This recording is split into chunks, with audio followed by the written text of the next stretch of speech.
The life of Howard Hughes is the stuff of legend. He was a pioneer in developing faster and faster airplanes. He inherited a lot of money. He went to Hollywood. He dated a lot of attractive women. He was friends of many people. His early love was planes. There's a new movie called The Aviator, directed by Martin Scorsese, starring Leonardo DiCaprio. And here's the trailer from the film.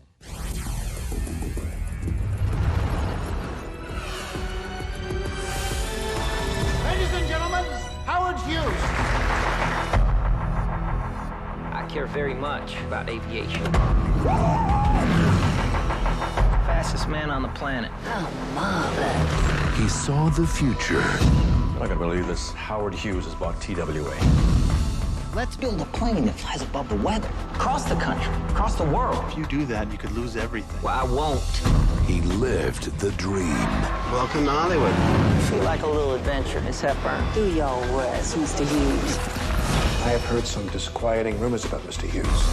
I'd like to know everything there is to know. See, I want to learn what pleases you. Howard, you madman. He thought nothing could stop him. You have to be very careful. My investigators have turned up a lot of dirt. You want to go to war with me? You know, sometimes I get these crazy ideas about things that may not really be there. I'll have him dragged here to Washington. I want to see the whites of his life. We are in a street fight, and I'm not gonna lose. He owns Pan Am, he owns Congress, but he does not own the sky. Beyond the wealth, You want me to bribe senators? I don't want them bribed, Jack. I want them bought. something drove him. You have called me a liar and a thief and a war property. Beyond the legend, Federal warrant. Everything in these offices is the private property of Hughes Productions. something consumed him. They are touchy things. Beyond the genius, The deadline is now completely unrealistic. No, I want to see the blueprints again. Show me all the blueprints. Show me all the blueprints. Show me all the blueprints. is the truth behind the man. I'll get a doctor. No one sees him like this. Sometimes I truly fear that I'm losing my mind. There's nothing there, Howard. Will you marry me? You're too crazy for me.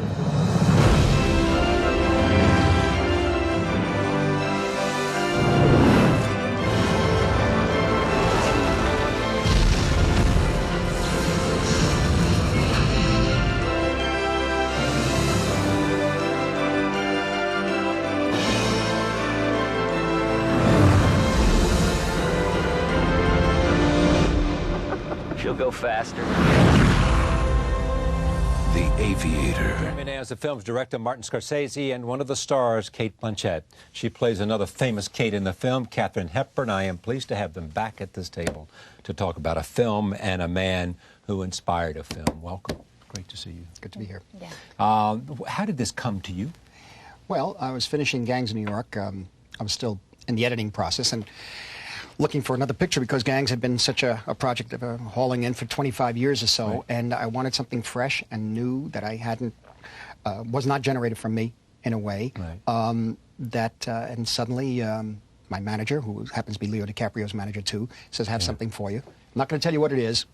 And they sent me the script, and I sat in my room and opened up the first page, and it says The Aviator. And right away, you know, I'm phobic about flying. You don't like to fly. I don't like to. I do it, but I don't like it. So Who likes to fly? I really, really don't. But interesting, the word aviator, I hadn't really been associated. I really hadn't read that word in a long time. This seemed to be, it's out of use, the word Right. aviator in a sense.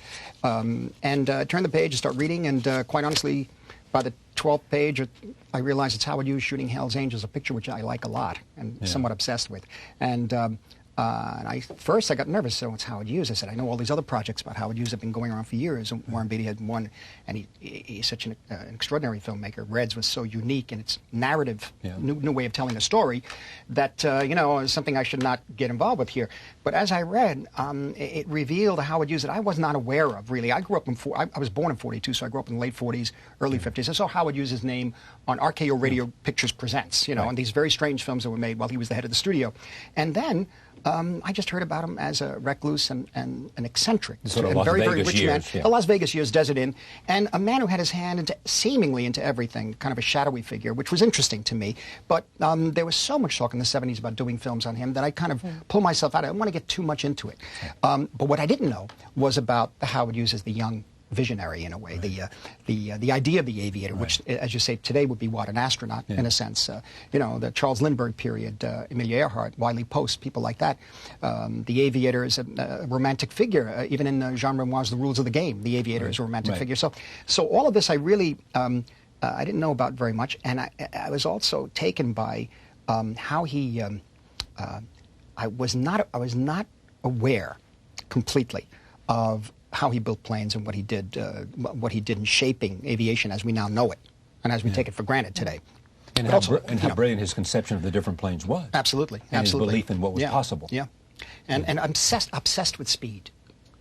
Obsessed with just wanting to get away from the earth, to be up in the clouds like a god, And the interesting thing to me was wanting to live like a god in the clouds. He also had the amount of he had unlimited cash. Yeah. Just like King Croesus, you know. And that paid for everything in the beginning, even though he wasn't making money in the movies. Oh, yeah. Before I go and talk about Katharine Hepburn, what was it about Hell's Angels?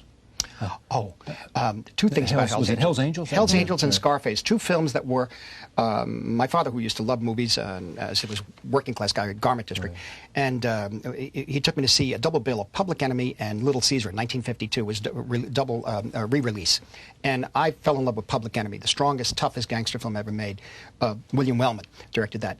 And then my father said, yeah, it's a wonderful film, but you have to see Scarface. Well, Scarface you couldn't see because apparently Hughes had kept Scarface and Hell's Angels in a vault somewhere, and thinking he was going to re-release it at some point in time. So I never really saw Scarface till the mid-70s, and I always wondered how, if I had seen Scarface along with Public Enemy, what would be the formative years for me? What would have happened with my pictures? But the other thing was he also mentioned Hell's Angels. He kept talking about Hell's Angels. You can never see Hell's Angels. I sneaked into a class of Bill Everson at NYU in the late 60s, and he had his 16mm print. And the dialogue scenes are a little creaky at times, but Jean Harlow is amazing. And the aerial sequences, even on a small screen, you can see there's nothing had been done like it. Even Wings. William Wellman was a flyer at the Lafayette Escadrille. He really was, and he was in a terrible crash, Wellman. But what Hughes was able to get in the air, 40 planes in the air, and what he did with these models and planes, to this day just can't be duplicated. Well, you wouldn't be allowed to do it today. That's the no, extraordinary thing. I mean, there'd be I tried to shoot a photograph with Annie Leibovitz, me just sitting on a stationary plane, and some safety officer came and told me to get off it. Yeah. I mean, everything's so safe. And how did he meet, and what was his relationship with Hepburn? Well, see, there you go. I mean, they were both such enigmas. I mean, everyone thinks they know Hepburn, but they know her screen persona. I think they were both immensely private. Yeah. And we trawled and trawled and trawled to try to find some, juicy detail about their relationship, but it just doesn't exist because it happened behind closed doors. And even though they were both, Hughes's celebrity was much greater at that stage than Hepburn. I mean, she was sort of on a rapid decline, having hit so early with Bill of Divorcement and Alice Adams. So, but not a lot. There's a great scene where she takes him to meet her family in Connecticut. Yeah. And there's he's just, you sat there saying, why doesn't he walk out? Well, which he does. He finally does, does. But the point is that what? Was that a true scene that you have some reason to put that in there? John Logan, the writer, John Logan, had approached the material of the picture. One of the reasons I wanted to do the film, it just was dealing with 20 years of Howard Hughes' life, from the age of 26 to 46, whatever, 1927 and 47. And part of that his was... glory years in terms of aviation and movies. Really, and movies, yeah. And so there's no doubt that the relationship, I think, from what we've read and from what John put in the script, there's no doubt, I think, with his relationship to Katharine Hepburn and her family in Connecticut, that he did go to the place many times, and there was the ex-husband photographing him. We do have one little bit of film. It's less than a second long of Howard Hughes about to take a shot with a golf club, and he looks up and the camera the camera stopped. It's probably Luddy taking the pictures, but Luddy was her former husband. A former husband, yeah. But I think what's interesting to me was that from what I understand too, he would get up and make phone calls for 4 hours, and that sort of those days you didn't do that in a family house, that sort of thing. But I also understand that the family was a very progressive family. Socially progressive, and were into women's suffrage and the turn of the century. And what was his politics? I think ultimately was extremely conservative. That's what I thought. Yeah. Extremely. Which would have been a bone of contention with the Hepburns. Yes, exactly. Now, did Hepburn write about Hughes much in her autobiography? In me? Yeah, me, yes. It's a great title. I don't know how much truth is in me. I don't know. A little bit. The thing because of what? She was just that person who would exaggerate everything? No, I just think it's impossible to be objective about your life. Yeah. And because I think she was quintessentially a private person, she was doing a very public thing because probably she felt she could, and it might buy her a bit of space, but I don't know that much was actually revealed in me. By her. But what was interesting was her turn of phrase. Which was? The way she phrased things in me, I think it was very much her voice. I think. And how is it, here's somebody that a lot of us saw on television, the famous Dick Cavett interviews, of which there were more than one, in which she comes in, as you reminded me, and doesn't know the camera's on, and tell me what she did. She was pushing the furniture around, and she was saying, I go this way, and she had to be shot from a certain side. She was incredibly demanding. But she really claimed her space, and what I found really moving about it was that she'd never done a television interview before. We just take it for, as a given that that's part of, advertising a film or, talking about your work. And she was really uncomfortable. And in watching, even as an older woman, it was the first time I'd really seen this vein of vulnerability in Hepburn, because I think prior to sort of watching her films, and also the fact that you screen them, Marty, you could actually see into her eyes and see the finesse of her performance, and that there was behind this sort of brash, confident, strident exterior, she was really quite fragile. And I think, often the most strident people do have that. So that I really saw that in watching her being uncomfortable, and where her tics lay and what part of her body she was uncomfortable with, and also just because she didn't know the camera was on in the beginning, what she focused on. Because I think the trap in playing someone like Hepburn, who's so known vocally and physically, would be to ignore the psychological change that one needs to make as an actor, and just purely what go for the psychological change was that with her? I think she was quite obsessive as well. I mean, I think I think probably there was a point of connection between the two of them, is that she was a control freak. But I think both of them, both she and Hughes were. Why did she leave him? I don't know. I mean, we talked a lot about them both. They're were very was it just ambitious they realized people. they were just alike and couldn't live together? Yeah, and which is what she says in Me, is that they were misfits and perhaps too alike. But I think they were very good friends, because they did stay in contact. And something which she did say was that that he would often ring her at 3 in the morning, and she'd hear this sort of silence and then a lonely voice, and she'd say, Howard, and then, Howard? So, I mean, they did stay in contact. Yeah. So I think there was and there's a great scene with Willem Dafoe, in which Hughes tells the guy who's going to expose the relationship with Spencer Tracy. Try to cover up an old confidential magazine routine. And pretty much threatens the guy. But he was always looking out for her as well. Like, it was on his advice that she optioned the screen rights to the play Philadelphia Story, so it couldn't be made without her. Because at that stage, she didn't have the power that she had, and she would not necessarily have been the studio's first choice. Go ahead. Yeah, no, that's the thing. That younger people seeing this film today, or people who really don't know that much about Katharine Hepburn, we tend to think that she was always successful. Right. I saw her films I saw her films when I was growing up in the late 40s, early 50s. And when I saw the ones from the 1930s on TV, I always assumed that she was on a line of, there was never any problem. In a way, it was very interesting for us what I did was screen practically every film from Bill of Divorcement, Morning Glory, all the way up to Philadelphia Story in 35 millimeter. Kate. Yeah. So she sees on a big screen. Now, you were in London, L.A., New York, I don't know where. That's fantastic. But suddenly, as you can see behind the eyes, you're right. You see. And also to see the camera moves. I mean, let's face it. I mean, I don't think, watching them on the small screen, that I'd ever appreciated the direction in those films. And also her transformation, because she's so known for, her vocal quality, and so. But she did transform. Alice Adams was so heartbreaking. Brilliant. Yeah. Heartbreaking. But then Spitfire. I mean, she had some very noble, brave failures. Yeah. This Arkansas Hellcat. Back to the risk that you take. How do you go? Here's someone whose voice was known. Yeah. What's the line you want to make sure you approach but don't go over? Is it, or anything like that, in terms of somebody in which has such a distinctive voice? Are you trying to capture it exactly, or is it part of her so that you have got to reflect it because it is so defining about her? If she'd been a theatre actor, I think it would have been different because I would be portraying her in a different medium. But portraying her in the same medium in which she's so iconically known, I think you have to give a nod to her screen persona. Even though there's never moments of me playing Hepburn in a Philadelphia Story. Yeah. I mean, I think that whole first scene in the film, she comes in, almost like in a screwball comedy that she made with Grant. She comes in and just talks her way through the whole of the first scene. So even though it's not naturalistic, you have to give a nod in that direction. But at the end of the day, no one wants to see anyone's homework. So you have to find a way to kind of go through mimicry into habitation, I think, and hopefully I've done that. But it's a really difficult line to walk. I think you have. What was the role of Leonardo in this? I mean, he was obsessed. He liked Hughes, was interested in Hughes. He apparently was developing it with Michael Mann and John Logan on the script. And so when I read the script, I said I was really interested because it reveals so much about America and you know, the whole idea of aviation, the whole idea of the last frontier, really, too. Right. They're gone as far west as you can. The end of the 19th century, at the beginning of the 20th century, they're creating the American dream continues. Only it's Hollywood and in the air.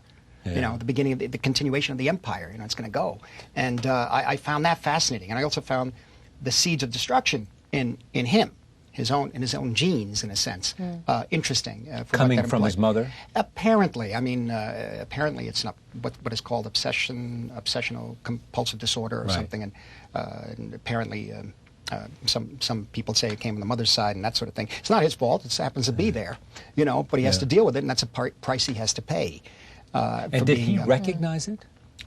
I don't know if he doesn't ever talk about it. It's you see the manifestations of it. You see manifestations, but you don't see him talking about it. I mean, it's almost not even acknowledge it. Well, although he had to know. He talks in the film. He talks to Cate about it. Sometimes he sees things. He says. Yeah, he did say that. Yeah, he gets really worried about that. But it's interesting that's one of the few moments of self-reflection. He's so forward-moving that there's not a lot of time for mental repose, which is maybe part of the problem. He was an extraordinarily handsome man, tall.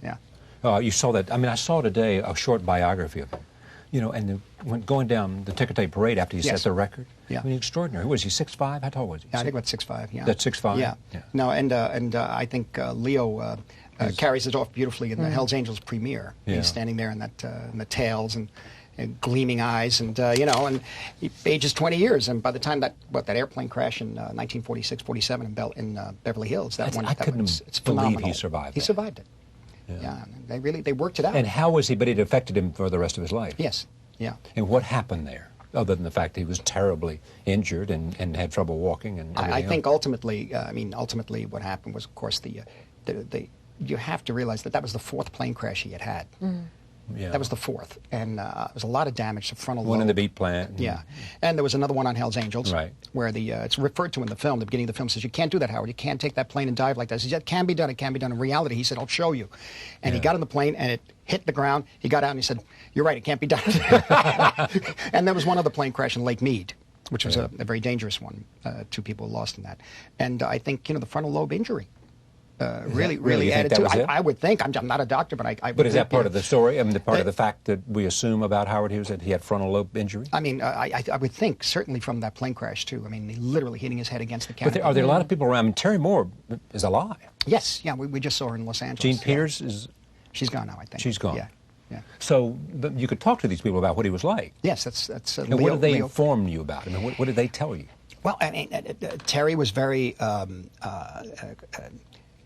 generous, but sharing thoughts and all the extraordinary telephone conversations he would have with her. In the middle of the night? Yeah, in the middle of the night, all the time. And she really worked with Leo on a lot of that. And little things like he would call... Hepburn, he called her country mouse and city mouse. They called each other. And for Terry Moore was pork chop. And, and that's what we try to put as much of that in there as possible in the picture. These are details that we were sort of accumulating. But Terry had seen the film, and she felt that Leo had done a very good job. Captured the Hughes that she knew. Captured him, and said, really, not only in the flying sequences, but also in... many other sequences she spelled. Is that right? Yeah. But he was foremost, you believe, in his own heart, an aviator, or is that what he thought of himself most of all? I think most of all an aviator. There's no more doubt so about than it. I think ultimately the obsessions with film and women sort of just drifted away. And you know, really, I think the satisfaction of understanding flight stayed with him. I think that's the because it was such a frontier thing at that time. Yeah. Was it Hepburn? He said you're only an actress. Who did he say that to in the film? Yes, to Hepburn. You're only a movie star. You're only a movie star. Yeah, but it's you're not an actress, and there's plenty of movie stars in Hollywood. And I think probably to call Hepburn that insult levelled at Hepburn would have really gone straight to her heart, because she was an interesting woman in many senses, but in the sense that I think she was always conflicted that it was a kind of a fluffy thing to do with one's life. That I don't know that her family really ever ever really sort of respected her choice of profession. She came back here to live pretty early, didn't she, or not? She'd always come back here, you know, to live in Connecticut. Yeah, she was anchored here. It was sort of what seemed to anchor her, and there were many periods in her early career where she'd just retreat. You know. What did you find out about the? Why did you decide to end the film when you did? Well, again, this is part of the script, right. John Logan. It's one of the reasons I made the picture, because quite hononestly, when he got into the battle with Juan Trippe at Pan Am, this is something I didn't know about very much. Well, it's interesting about how it reflects control of air rights. Control of air rights, and this is happening every day today too, in different ways. American business fighting the government fighting back, and all this sort of thing. And I found that fascinating to really battle it out on that level. And to actually, I found it when I first read it. I said I couldn't believe that he won the case in a sense. It wasn't a lawsuit, but it was he won in the Senate in a way. He got up and he left. I found that to be fascinating. I did too. And well, at that point, you had Leonardo looking exactly like him. Yes. Well, by that point, there's wonderful photography wonderful documentary footage of him, literally. And what is that? He was holding that thing to his ear? To hear better. To hear better. Oh, that's right, because he was deaf from an early age. Yeah. But also that he was able, right after that, to actually prove the point that the Hercules could fly, even if it was a minute. Yeah. It was airworthy. And I found that to be, I said, well, if it ends there, I said, I'm not that interested. But it takes one more step, and it ends with him recognizing that he's got a price to pay. Yeah. And he will pay for it the rest of his life, you know. Yeah, he became obsessed with having Mormons work for him later. Yeah. And Bob Mayhew and other guys like that. Yeah. I think it was a guy named Guy. Yeah, well, I mean, if you ask a guy to do something and come in a room and say bring in the milk 10 times and the guy does it, well, eventually, people will do it as long as they get paid. I mean, where did that? Obviously, that was in the script, but where did that come from? Is that part of memos? That's memos, tons of memos. I'd like to do a film just on. Didn't he write a lot of stuff down? Everything's been written down. I would love to do a film just on the memos that Hughes wrote to all of his. Yes. Oh yeah. 9 to 10 steps in opening a can of peaches. What? Yeah, that's 9 to 10 steps. Yeah, that was later. Oh, this like step 1, step 2, well, step 3? This is how to lift the. You approach it trying to reach literally in the middle without trying to and then you lift days. it. It can go days. You know, and very very interesting, supportive. You have now opened the can of peaches. The next step is. And it go. But taking them out. He eventually sold TWA for $456 million. Yeah. But when he died, how much money was he worth? Do you know? I don't really know. And I think what's interesting is that the Hughes Research Foundation, the health, that he created, is doing wonderful work now. In terms of would cancer or do everything? Everything, from what I understand. Yeah. The idea. I mean, this is such a fascinating for me. Is that here was a guy, who had so much power. I mean, he set out to do. He wanted to be the fastest man alive. Mm-hmm.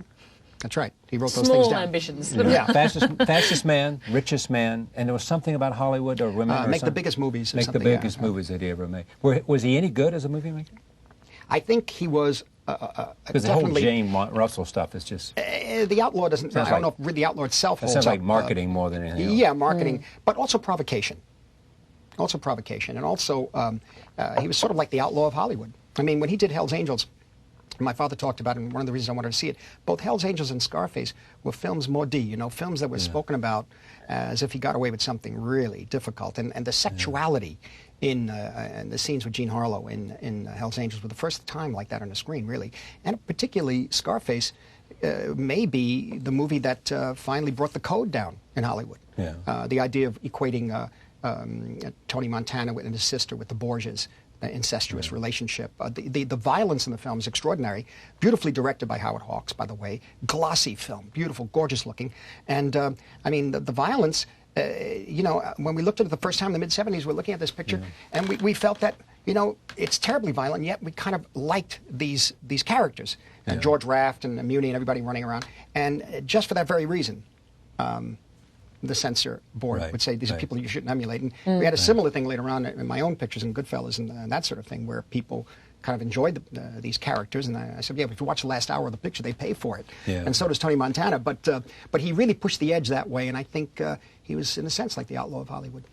When Hepburn continued to see him the rest of her life in terms of phone conversations? They didn't actually have until contact, he died in, I what, don't 76? think. 76. Yeah. No, I think they just spoke on the phone. Their lives were in, very different dimensions. And also, I don't think he really saw anyone. He was a complete recluse by that stage. Time, because of this obsessive disorder he had. Yeah, and the fact that he's calling people at 3 a.m. Although I know a lot of people in Hollywood do that. Oh, yeah. But Hepburn, gets up at the crack of dawn and breaks the ice and goes for a swim. Goes for a swim. Yeah, that's I love him. What were the biggest challenge in making this movie? Wasn't that your question? The performances. Mike, yes. No, not the question. You said the performances. No, the worst scene. The worst scene for me. Well, I mean, the greatest challenge was really dealing with the Hughes as a character through Leo and Katharine Hepburn and through Kate.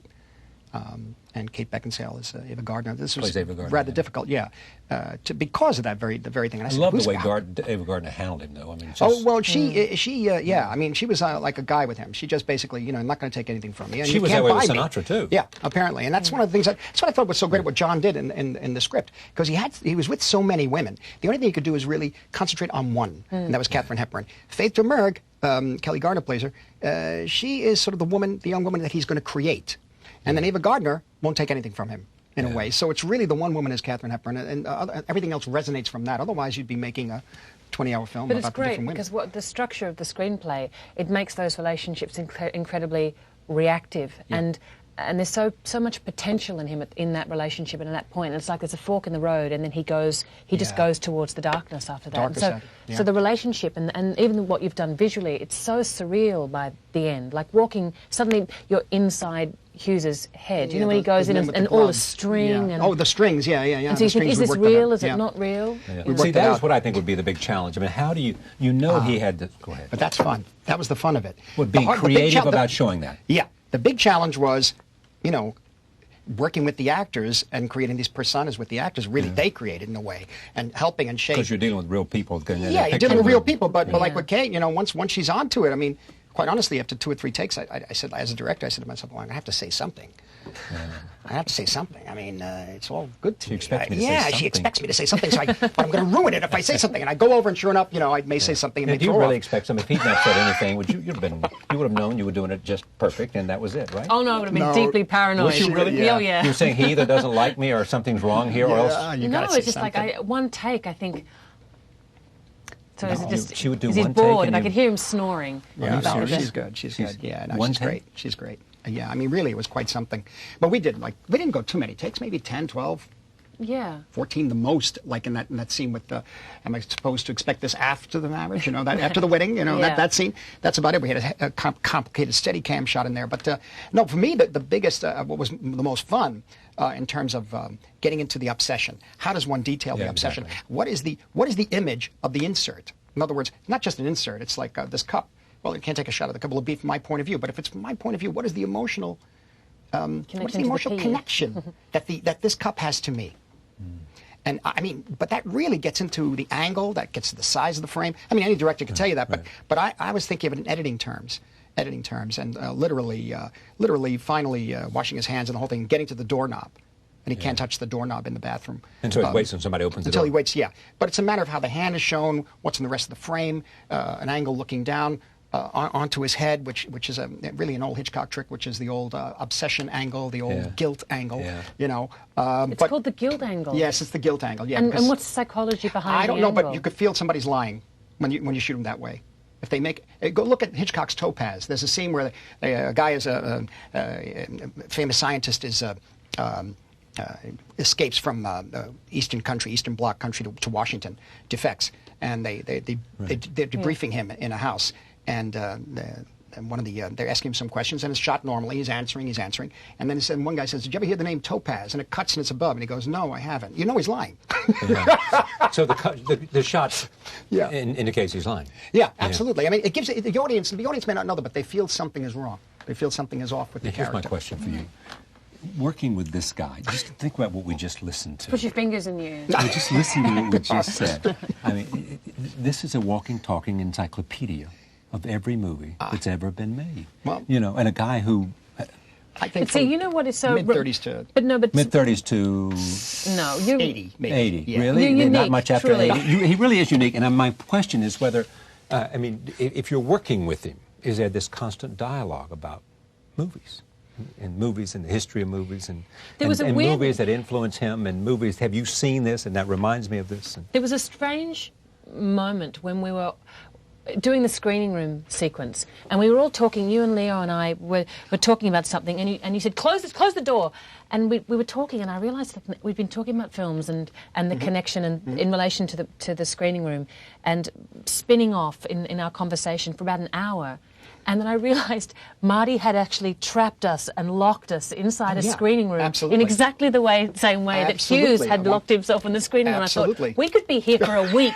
I'm getting hungry. I'm sorry about that. No, but the thing is, we really got into it. It's really about references. It's really about reference and saying, it reminds you, like, for example, the cuts I'm talking to you about is really, I mean, I can point to a film called The Wrong Man. Right. Directed by Hitchcock, in which Henry Fonda is based on a true story, in which he's a bass player at the Stork Club. He's arrested because a guy in Queens happened to look like him, who happened to rob an insurance office, and he's put into jail finally. And it's the way Fonda moves and the way he sits in the jail cell when he's finally locked away in the process of humiliation, taking the fingerprints and everything, just the intercutting of the inserts. And his point of view of the inserts, sitting in the jail cell, looking at the ceiling, cut to the ceiling, cut back to Fonda. He looks, cut to a sink. Cut back to Fonda. He looks at the bars and the lock. Cut to the bars and lock. Cut back to Fonda. Now the Fonda shots are pretty stationary, and it's all him, you know. But why those angles, and why that rhythm in the cutting? Because you just don't shoot the ceiling. You try to just shoot the ceiling. You can't. You've got to figure out what makes that ceiling special to him. What is the emotional intent of that image?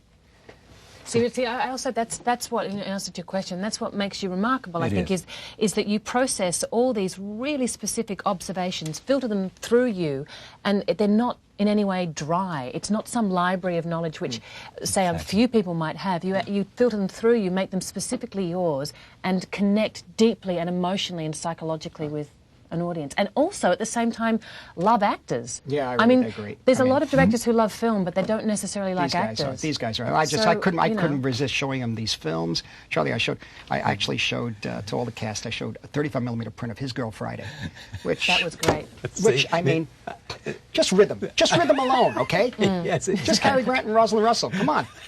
But I mean, I mean, you have reinvigorated my understanding of Grant's genius. I mean, I think he was amazing, amazing actor. Now, why was he a genius? I just think he's really underrated. Yeah. His sense of style he's a remarkably acute in his understanding of the style of the film that he's in, and the difference between him and Philadelphia Story to His Girl Friday. I mean, it's amazing. Yeah, no, he's remarkable. If I ask, or if Kate would ask, tell me the 10 films that have influenced you the most. What would you say? Well, name me 7 out of the 10. I mean, you go to, It changes. It changes somewhat. I mean, there's some basic ones. I really liked John Ford's The Searchers when I first saw it for many years. I still love that. Yeah, it's beautiful, especially if you see it on a big screen. Part of that whole film was VistaVision, really. Poetic film, beautiful poetry in the film, visual and language, too. Wells' Citizen Kane, Fellini's 8½, On the Waterfront, The Red Shoes, Visconti's film Senso and the Leopard, going all the way to Cassavetes and Shadows, and Renoir's The River. These are films right around that formative period for me, late 40s all the way up to 56, 57. By the time Cassavetes did Shadows, you just couldn't say to yourself, well, I want to make a film, but I don't have the equipment. You couldn't have an excuse anymore. You just had to pick up the camera, and if you had something to say, if you had some sort of passion, or you had some sort of, you wanted to express yourself somehow, and if you could figure out how to do it through the visual medium, with actors, from Kazan to Cassavetes, this was the big deal for me. And yet, keeping in mind, too, because when I saw Waterfront and Shadows, of course, different years, a number of years apart, but they broke the wall of the Hollywood style of acting, yet the Hollywood style of acting, from the Golden Age particularly, that we saw, has its own truth and its own codification. And once you understood that this is a code for a certain feeling, that whole business of the post-war musicals, which always had a dark side to them in the post-war. They got darker, culminating in Star is Born, which was, you could say, well, it was the first one was made in the early 30s, but not like what George Cukor and Judy Garland and James Mason sequence, and what they did in that film. Extremely troubling about creativity in a couple. Two creative people not being able to get along, and the competition between the two. And this was fascinating. You and I once talked about Fellini after he died. You remember that? It was one of my favorite interviews we ever did. And did you teach a course or something, or do a Channel 13 or AFI I did a documentary. I did a documentary on Italian cinema from neorealist period to about 1968. I'm actually going to do part 2 soon. And myself and Raphael Donato and Thelma Schoonmaker and Ken Jones and all of us. But basically it's about my relationship to Italian cinema, because I grew up in Queens at first, before we came back to Elizabeth Street. And in 1945 and 46, they had shown on TV, on every Friday night, they would show an Italian film with subtitles. I mean, at the age of 5 or 6, I saw Open City, I saw Paisan, I saw Bicycle Thief, I saw these extraordinary Shoe Shine. And I saw, seeing the films is one thing, but seeing your family and your grandparents who don't speak English, they're speaking the same language these people are speaking. This is my family, this is my world, I'm 5 years old. Is that how you learned to read? Well, yeah, basically, yeah. And, they were telling me what was going on. But the thing was that they were reacting. In other words, I knew that I didn't quite belong completely in this place. I belonged in that place there that's all rubble now, and these people being going through the human condition down to its basic level of just survival. And I knew that this affected us deeply, and that had a certain kind of truth to it. That doesn't mean that having seen the certain Western films or certain noirs or certain Hollywood films that didn't have its own truth. I realized that later. But I had the two sort of clashing, and I guess I never quite settled between the two, I'm afraid. Has anything you've ever wanted to make you haven't, Well, I'm still talking about that thing we mentioned last time when I was on the show about we're still not talking about it. We're working on the script now, and hopefully we're getting close to it. And it's a picture based on a book by Endo, a Japanese author called Silence, about two Portuguese priests going back to the 17th century with the persecution of the Christians in Japan. And is there a nun in it? Do you have an actress? Do you have an actress? I was going to say, it's too bad. It's too bad. Would you need to see a script before you would say yes? No. I'd make a good nun. I can see that. Are you going to do Elizabeth again? Oh, I think they're talking about it. I think they've been talking about it for years. Well, how would they release it in America? They couldn't call it Elizabeth II. No.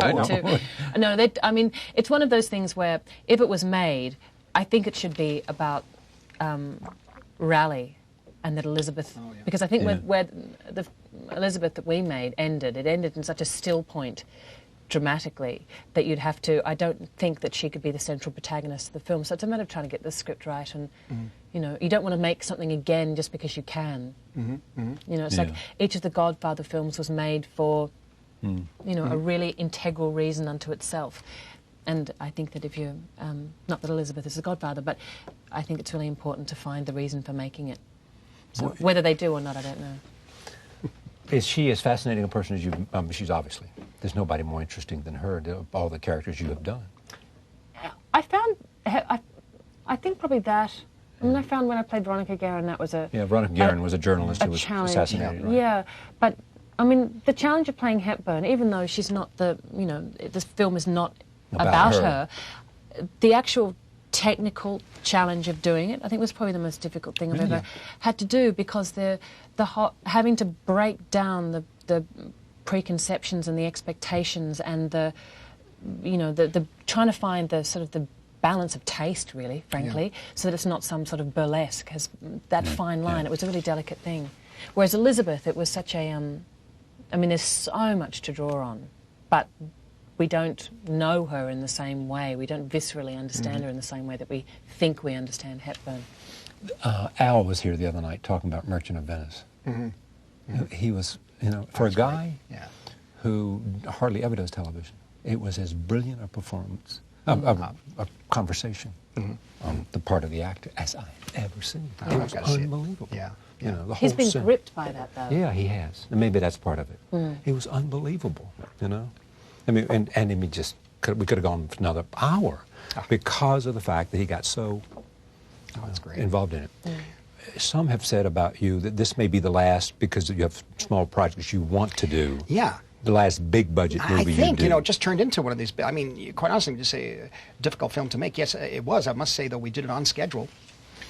We stumbled until we fell and we were on schedule. You know, we looked up and everything with the dust was flying. I mean, this looked to me like a movie that would have cost a lot of money to make. Yeah, it did, and I think even a little more than Gangs. Quite honestly, I think it's bigger than Gangs. But I was very well prepared. The script was very tight. A wonderful script by Logan, and so I designed. You know, basically, I was also very much attracted to recreating Hollywood of the 20s, 30s, and 40s, and the aviation, the flying action sequences, working with digital and working with green screen and that sort of thing, really make something visceral in those scenes.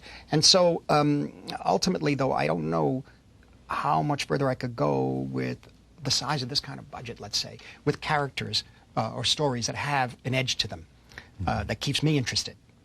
You know, these two characters with Hughes and Hepburn, that for me was, I was just taken by the whole thing, and also by the that darker side. The darker side of him, because it wasn't his fault. I mean, literally. I mean, he was just cursed in a way, like an ancient Greek. That was the myth. It was a tragedy of it all. Yeah. Here was this guy with all this remarkable intelligence and the inability to accept no. Yeah. Oh. I mean, the stunning. Just that great scene where he's feeling the plane. Oh yeah, well, that's it. You know, yeah. The whole Every sense. man's fantasy. Yeah, exactly. There's a woman's back into. Sorry, we had to. Yeah, exactly. Yeah, we had to I do remember it. that was one of my first days. Stroke her back, and then it's going to move into the plane. In the plane. I knew my place instantly. So no, the hand's got to be here. We have to go. Make it a little lower. No, a little higher. That sort of thing. But no, there was no doubt. I don't know. I mean, it seems to me my next picture a little more scaled down. I just don't know if the budget would be there for the kind of picture I want to make that takes more risks, let's say. You know, and for me, this is just a very happy accident in a way for me to have worked on this film. Thank you for coming. Thank you. Pleasure to have you here. Thank you, Kate. My pleasure.